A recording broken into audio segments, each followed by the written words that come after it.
Hi everyone, स्वागत है आप सभी का टीचिंग गोल्स के इस लर्निंग प्लेटफॉर्म पर। आई होप आप सभी लोग अच्छे होंगे। यहाँ पर आपकी एस्टेटिक की जो क्लासेस है वो चली हुई है और आज सीडीपी का एक और जो थ्योरी है वो हम डिस्कस करने वाले हैं। जीन पियाजे की ही ये थ्योरी रहेगी।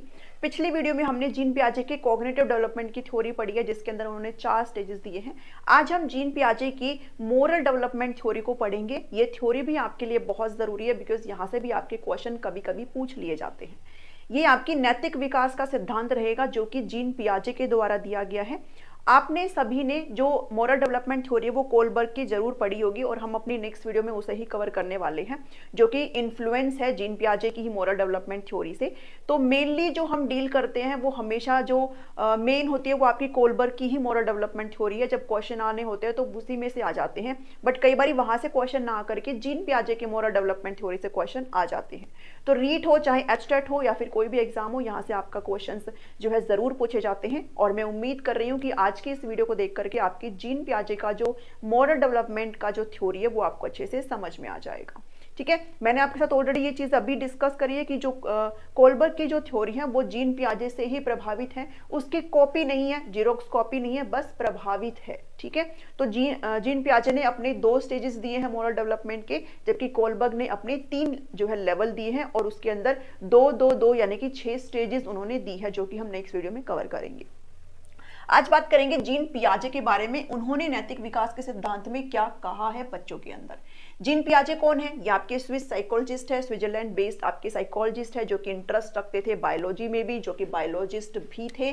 तो ये आपको ध्यान में रखना है। जीन पियाजे जनक माने जाते हैं बहुत सारी चीजों के, चाइल्ड साइकोलॉजी के जनक माने जाते हैं, बाल मनोविज्ञान के जनक माने जाते हैं। मैंने आपके साथ जो जीन पियाजे की थ्योरी है उसके प्रैक्टिस क्वेश्चंस डिस्कस करे हैं, आप उसको देखना। उसके अंदर मैंने उन्होंने कौन कौन सी बुक दी है वो भी बताया है।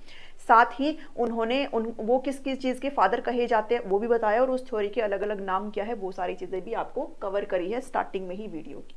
ठीक है, तो इनको काफी चीजों के जनक भी कहा जाता है। जेनेटिक एपिस्टेमोलॉजी कह लीजिए, ठीक है, डेवलपमेंटल साइकोलॉजी कह लीजिए, काफी चीजों के इनको जनक माना जाता है। इस वीडियो के अंदर बात करते हैं। ये जो चीज आप यहाँ पर देख रहे हो ये आपके 2 स्टेजेस हैं जो इन्होंने मोरल डेवलपमेंट के दिए हैं। बट इस स्टेजेस पर बढ़ने से पहले थोड़ा सा चीजें आपके साथ एक्सप्लेन करते चलूंगी। आपको ये पता होना चाहिए है कि जो मोरल डेवलपमेंट है वो आखिर होता क्या है। हम यहाँ पर मोरालिटी की बात करेंगे जिसको नैतिकता बोलते हैं। नैतिकता क्या होता है ये आपने समझनी है। देखिए, मोरालिटी मतलब हिंदी में, भाई सब मैंने हिंदी में पूरी कोशिश करी मैं आपको अच्छे समझाऊं। और यहाँ पर जो नैतिकता है, अब देखिए ये आपका लैटिन वर्ड से लिया गया है। ठीक है, लैटिन शब्द से लिया गया है जो कि है मोरालिटास और इसका मतलब होता है मैनर। ठीक है, इसका मतलब होता है कैरेक्टर और इसका मतलब होता है बिहेवियर। ठीक है, मैनर का मतलब क्या होता है भाई? मैनर का मतलब होता है शिष्टाचार।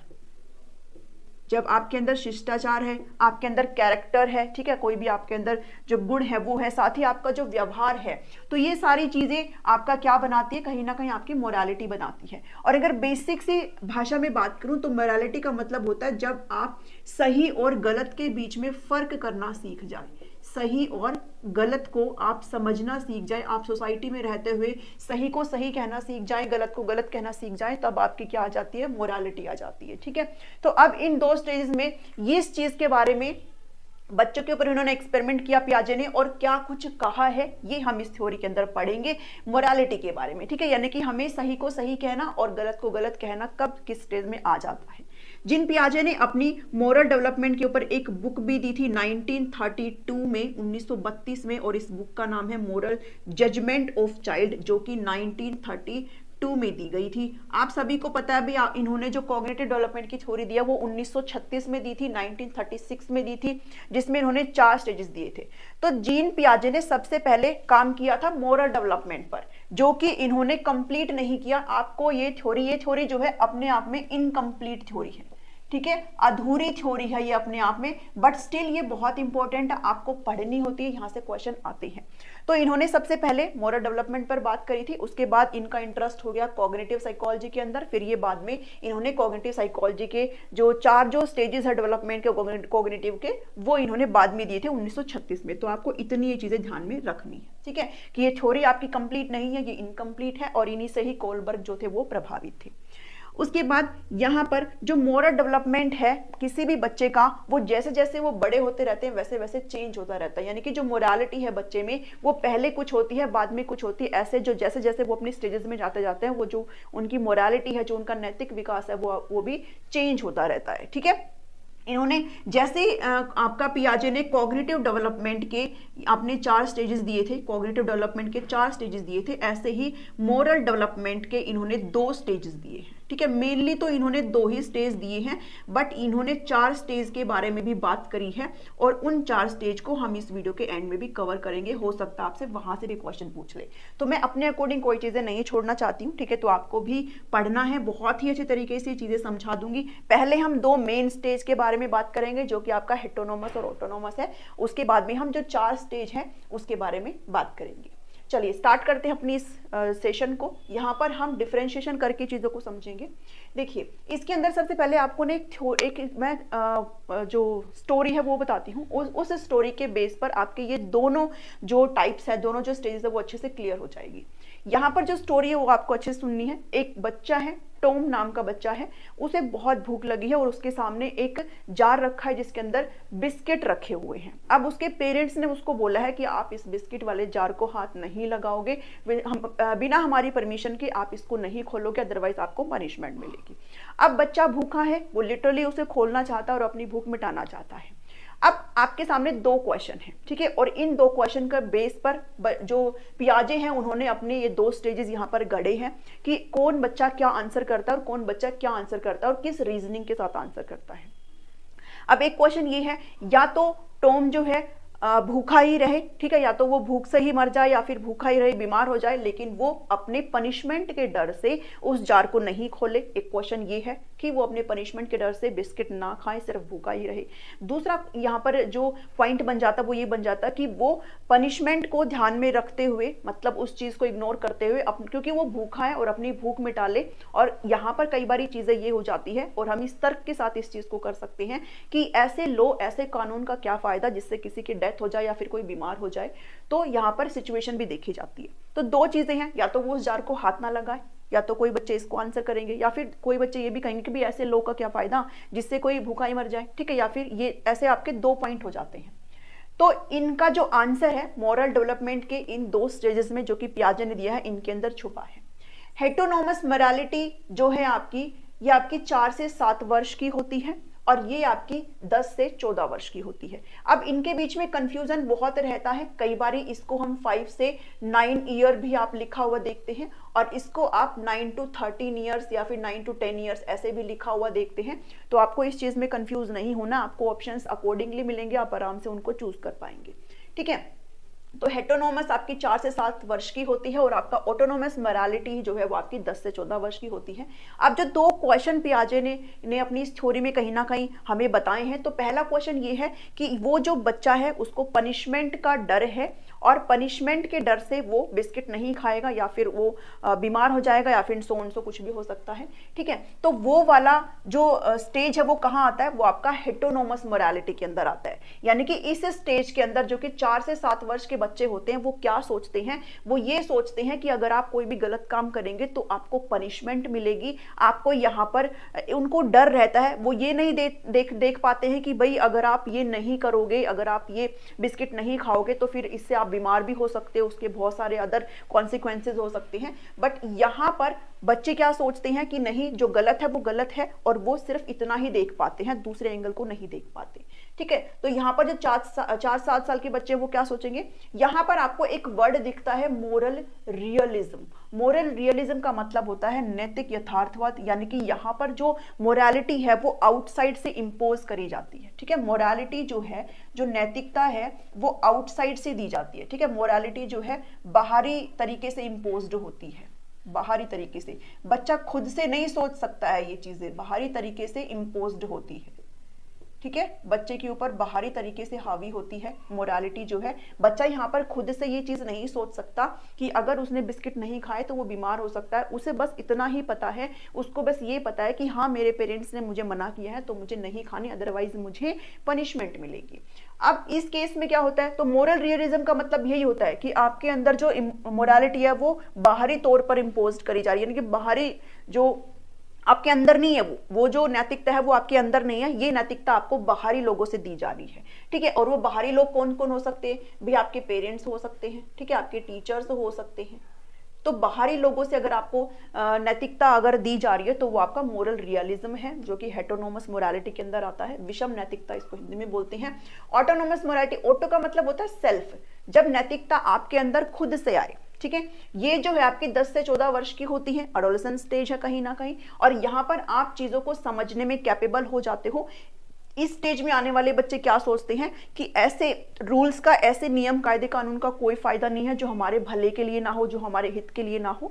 तो यहाँ इसके अंदर आने वाले बच्चे, अगर उस एग्जाम्पल की बात करूं तो क्या कहेंगे कि टॉम को बिस्किट खा लेना चाहिए है, अदरवाइज या तो वो भूख से मर जाएगा या फिर वो भूख से बीमार हो जाएगा। तो ऐसे रूल का कोई मतलब नहीं है। यहाँ पर इंटेंशन देखा जाता है, मतलब अगर टॉम खाएगा तो क्यों खाएगा, जानबूझ के थोड़ी ना, उसको तो भूख लगी है, तो उसका इंटेंशन क्या है, अपनी भूख मिटाने का है। तो इस लेवल के अंदर क्या देखा जाता है, इस लेवल के अंदर इंटेंशन देखा जाता है, इस लेवल के अंदर इरादे देखे जाते हैं कि आप किस इरादे से काम कर रहे हो। अगर आप गलत काम कर रहे हो तो आपका इरादा क्या है, आपका जो मोटिव है वो आपका कुछ भी गलत नहीं है। तो अगर आपका मोटिव गलत नहीं है तो आप उस चीज को कर सकते हो, ऐसा कोई जरूरी नहीं है, ठीक है। आप यहाँ पर नियम कायदे कानून को चेंज कर सकते हो, इधर आप चेंज नहीं कर सकते। तो मोरल रिलेटिविज्म का मतलब ये है जब आपके अंदर मोरालिटी जो है इंटरनल हो, आपके अंदर से खुद हो, ठीक है, इंटरनल मोरालिटी हो, आंतरिक नैतिकता आपके अंदर आए, जब आप खुद से ये सोच सकते हो कि हाँ कोई भी जो नियम कायदे कानून बने हैं तो वो आपकी अगर भलाई के लिए है तो आप उनको भले ही तोड़ सकते हो, ठीक है। तो ये आपका मोरल रिलेटिविज्म है। नेक्स्ट जो स्टेप है वो ये है कि एक्सटर्नल मोरालिटी है। अभी मैंने आपको बताया कि जो मोरालिटी है, जो नैतिकता, वो बाहरी रूप से है, बच्चों के अंदर नहीं है। बच्चों को सिर्फ एक चीज पता है, अगर आप गलत काम करोगे तो आपको पनिशमेंट मिलेगी, ठीक है। यहाँ पर क्या है, यहाँ पर मोरालिटी इंटरनल है। मैंने अभी आपको बताया कि आपकी मोरालिटी क्या है, आंतरिक है, आंतरिक रूप से आप नैतिकता आपके अंदर आती है। थर्ड है रूल्स, यहाँ पर चेंजेबल नहीं है, यहाँ पर रूल्स को तोड़ा नहीं जा सकता है। इनको बच्चों को यहाँ पर इस स्टेज के अंदर ये लगता है जो रूल्स होते हैं वो डिवाइन लाइक होते हैं, यानी कि भगवान ने बना दिए हैं और इन नियमों को अब कोई नहीं तोड़ सकता, ठीक है। डिवाइन लाइक यानी कि देवी तुल्य होते हैं, जैसे देवी देवताएं होते हैं उनको कोई नहीं खत्म कर सकता, ऐसे ही आपके जो रूल्स होते हैं, जो नियम कायदे कानून होते हैं वो देवी तुल्य होते हैं, इनको कोई भी नहीं तोड़ सकता। जबकि इस स्टेज में बच्चे क्या कहते हैं कि आपकी सिचुएशन देखी जाती है, आप किस परिस्थिति में रूल तोड़ रहे हो वो चीजें मैटर करती है, ठीक है। आपकी परिस्थिति अगर आपके अनुकूल नहीं है, अगर आपकी परिस्थिति ऐसी है, अभी अगर आप बिस्किट नहीं खाओगे तो आप बीमार हो जाओगे, तो आप ऐसे रूल को तोड़ सकते हो। तो यहाँ पर आपके जो रूल है वो चेंज हो सकते हैं, डिपेंड करते हैं आप किस सिचुएशन में हो। तो इस स्टेज के अंदर बच्चे जो है बियॉन्ड द सिचुएशन सोचते हैं, ठीक है, बियॉन्ड द सिचुएशन, यानी कि सिचुएशन से परे भी सोचते हैं, भाई क्या परिस्थिति है उसके बाद भी सोचते हैं। जबकि इसके अंदर बच्चा सिचुएशन से परे नहीं सोचता, बच्चा बस इतना सोचता है कि अगर आप गलत करोगे तो आपको पनिशमेंट मिलेगी, सिर्फ इतना सोचता है, ठीक है। तो यहाँ पर जो आपके जो मोरालिटी है कहीं ना कहीं प्रेज से, प्रशंसा से, अवार्ड से या फिर पनिशमेंट से कंट्रोल्ड होती है, यहाँ पर नहीं होती, ठीक है। आप इतना भी ध्यान में रखेंगे। यहाँ पर क्या है, आपकी परिणाम पर आधारित है। मोरालिटी किस पर आधारित है, कॉन्सिक्वेंसेस पर, परिणाम पर। भाई परिणाम क्या होंगे, अगर आप बिस्किट खा लोगे तो बच्चा इस स्टेज में क्या सोचेगा, आपको दंड मिलेगा, मम्मी पापा आपको थप्पड़ मार सकते हैं, आपको सजा दे सकते हैं। तो यहाँ पर कॉन्सिक्वेंसेस पर आपकी मोरालिटी बेस्ड होती है, जबकि यहाँ पर आपके इंटेंशन यानी कि इरादों पर बेस होती है। आपके इंटेंशन कैसे, आपने अगर कोई रूल तोड़ा है तो आपके इरादे क्या है, आपने किस मोटिव के साथ तोड़ा है, वो यहाँ पर मैटर करता है। मोरालिटी ऑफ कॉन्स्टेंट है, यानी कि प्रतिबंध नैतिकता है। यहाँ पर जो आपकी मोरालिटी है वो बंधी हुई है एक तरीके से, आप उसमें कोई भी चीज, कोई भी परिवर्तन नहीं कर सकते हो, वो एक तरीके से बंधी हुई है।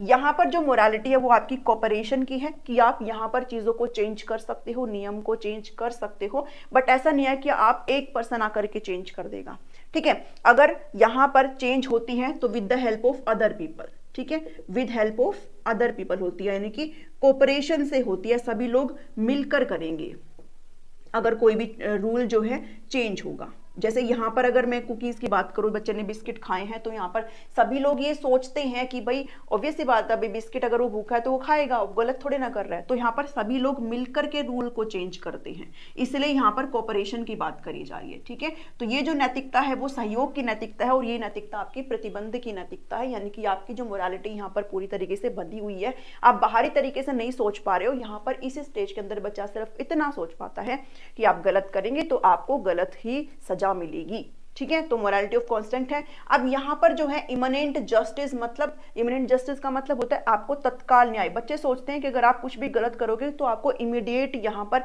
पनिशमेंट मिलेगी, ठीक है। भगवान ने ये रूल बनाए हैं, आपको इन्हें तोड़ना नहीं है किसी भी हाल में, अदरवाइज आपको पनिशमेंट मिलेगी। जबकि इससे ऊपर यहाँ पर इस स्टेज में बच्चा हट जाता है, बच्चा यहाँ पर अदर का जो पर्सपेक्टिव है उस चीज को भी समझने की कोशिश करता है। तो ये आपके दो स्टेज है जो कि हेटेरोनोमस मोरालिटी और ऑटोनोमस मोरालिटी है। फिर से एक बार इस चीज को एक्सप्लेन कर देती हूँ कि इस स्टेज के अंदर आपके जो रूल्स वगैरह, जो आपकी मोरालिटी है वो बाहरी लोगों की तरफ से इम्पोज्ड होती है बच्चे के ऊपर, जबकि इसके अंदर बच्चा इंटरनली खुद से ही सोच लेता है कि हाँ ये चीज सही है और ये चीज गलत है। तो ये आपकी दो तरह की है। अब यहाँ पर मैंने लिखा 4 से 10 और ये है 10 से 14, तो फिर 7 से जो 10 साल के बच्चे हैं वो किस स्टेज में आते हैं? तो जो 7 से और 10 साल के बच्चे हैं, मैं इस चीज को यहाँ पर लिख देती हूँ, 7 से और 10 साल के बच्चे, 7 to 10 ईयर्स। अब जो 7 to 10 ईयर्स के जो बच्चे हैं वो किस स्टेज में आते हैं? वो ट्रांजिशन के स्टेज में आते हैं, यानी कि बदलाव की जो चरण है, जो अवस्था, उसमें आता है। बिकॉज वो बच्चे इनका भी इस स्टेज से भी बिलोंग करते हैं, वो बच्चे इससे भी, कहीं ना कहीं आप ये कह सकते हो कि जो बच्चे हेटेरोनोमस से ऑटोनोमस की तरफ ट्रांसफर होते हैं वो आपके 7 से 10 साल के बच्चे होते हैं, ठीक है। तो आपसे कई बार ये भी पूछा जाता है, और कई बार आपको बुक्स में ये भी मिलेगा, जैसे आप गूगल करेंगे कुछ भी करेंगे तो यहाँ पर आपको भाई 5 से 9 और ये आपका 9 से सीधा 13 14 ऐसे भी लिखा मिलेगा। So don't worry about it, ये भी आपका सही है और वो भी आपका सही है, ठीक है। तो ये आपकी दो तरह की मोरालिटी है जो कि जीन पियाजे ने बताई है। आई होप आप इस चीज को समझ गए हैं। अब हम बात करते हैं जो 4 तरीके की स्टेजेस बताई है जीन पियाजे ने, वो किस बेस पर बताई है उसको समझने की कोशिश करेंगे, ठीक है। तो ये 2 है आपकी जो मेन है, इनको आपने ध्यान में रखना है, बट कई बार उन 4 में से भी पूछ लेते हैं। तो जो 4 स्टेजेस है उसको देख लो फटाफट से। फर्स्ट है आपकी 4 स्टेजेस में, फर्स्ट है एनोमी, ये आपकी 0 to 5 ईयर्स है, यानी कि बर्थ से 5 साल तक की। दूसरी आपकी है हेट्रोनोमी, जो कि है आपकी 5 से 9 वर्ष की अवस्था है हेट्रोनोमी, एक्सप्लेन भी करेंगे इस चीज को। थर्ड है हेट्रोसिटी रेसिप्रोसिटी, जो कि आपकी 9 to 13 ईयर्स है, ठीक है। एंड देन फोर्थ है आपकी एडोलेसेंस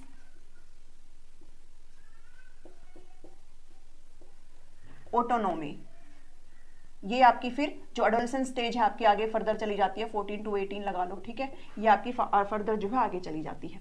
इन 4 स्टेजेस में जो जीन पियाजे वो क्या बोलते हैं? इन 4 स्टेजेस में बोलते हैं जो एनोमी है, यानी कि 0 से 5 साल, इसके अंदर तो कोई भी मोरालिटी नहीं होती है, बच्चे के अंदर कोई भी नैतिकता जो है नहीं होती है, नो मोरालिटी, ठीक है। बच्चे के अंदर कोई नैतिकता नहीं होती है इसके अंदर।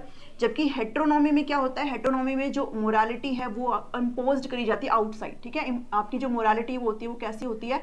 आउटसाइड मोरालिटी होती है, जैसे हमने वहां पर पढ़ा है अभी 2 टाइप्स में। तो आपकी जो मोरालिटी, जो नैतिकता है वो बाहरी तरफ से, बाहरी लोगों की वजह से होती है, आपके अंदर नहीं होती है 5 से 9 साल में, ठीक है। हेट्रोसिटी रेसिप्रोसिटी का मतलब क्या होता है? आप यहाँ पर टिट फॉर टैट वाली चीजें अपनाते हो, टिट फॉर टैट। इसका मतलब क्या है? इसका मतलब ये है कि इस स्टेज में बच्चे क्या करते हैं? रेसिप्रोसिटी का मतलब होता है अगर आप मेरे साथ अच्छा करोगे मैं भी आपके साथ अच्छा करूंगी, अगर आप मेरे साथ बुरा करोगे मैं भी आपके साथ बुरा करूंगी, ठीक है। वो क्या है? वो रेसिप्रोसिटी है, यानी कि म्यूचुअली आप अपनी चीजों का एक्सचेंज करते हो फॉर म्यूचुअल बेनिफिट्स, ठीक है। तो वो आपका रेसिप्रोसिटी है, इसलिए इसको टिट फॉर टैट भी आप काउंट कर सकते हो, जैसे का तैसा, ठीक है। इस स्टेज के अंदर बच्चे जनरली क्या सोचते हैं कि अच्छा मेरा बर्थडे है तो उस मेरे दोस्त ने मुझे नहीं बुलाया था तो मैं भी नहीं बुलाऊंगा, ठीक है। तो वो यहाँ पर इस स्टेज के अंदर आता है। एडोलेसेंस ऑटोनोमी का मतलब होता है यहाँ पर स्वायत्ता आ जाती है, और अगर मोरालिटी में स्वायत्ता है मतलब यहाँ पर आपकी जो मोरालिटी है वो यहाँ पर डेवलप हो जाती है, ठीक है। आप ऑटोनोमस हो जाते हो, आप इंडिपेंडेंटली, आपकी जो नैतिकता है वो आपके अंदर आ गई है। अब आप राइट और रॉन्ग को जो है अच्छे से कंसिडर करना सीख चुकी हैं, तो वो आपका एडोलेसेंस ऑटोनोमी जाता है, ठीक है। यहां पर तो वो कह रहा है कि उसने मुझे अपने बर्थडे पर नहीं बुलाया, मैं भी नहीं बुलाऊंगा, और इस स्टेज के अंदर वो क्या सोचता है कि ठीक है कोई बात नहीं, उसने मुझे अपने बर्थडे पर नहीं बुलाया, चलो लेट्स बी फ्रेंड, ठीक है। तो यहाँ पर अब आपके अंदर मोरालिटी कंप्लीटली आ जाती है। तो ये 4 स्टेज है जो जिनके बारे में जीन पियाजे बात करते हैं। मेनली आपके यही 2 स्टेज है। आई होप आपको ये समझ में आए हैं, नहीं समझ में आए तो कमेंट करके बताइएगा। वीडियो पसंद आई तो भाई ज़रूर लाइक करिए, लाइक करना बनता है। शेयर करिए सभी के साथ, सभी ग्रुप्स में, ताकि सभी लोगों को पता चले यहाँ पर एस्टेट की फ्री प्रिपरेशन हो रही है। और बिलीव मी, इससे बाहर आपका कुछ नहीं आएगा। ठीक है, आपके सभी प्लेलिस्ट के लिंक वीडियो के डिस्क्रिप्शन में है, आप वहाँ पर जाइए, सभी सारे जो लिंक आपको मिल जाएंगे। कंप्लीट जनरल सेक्शन के डिफरेंट जो सब्जेक्ट्स है सबके अलग अलग से लिंक बनाए हुए हैं। मिलती हूँ नेक्स्ट वीडियो में। Thank you, thanks for watching.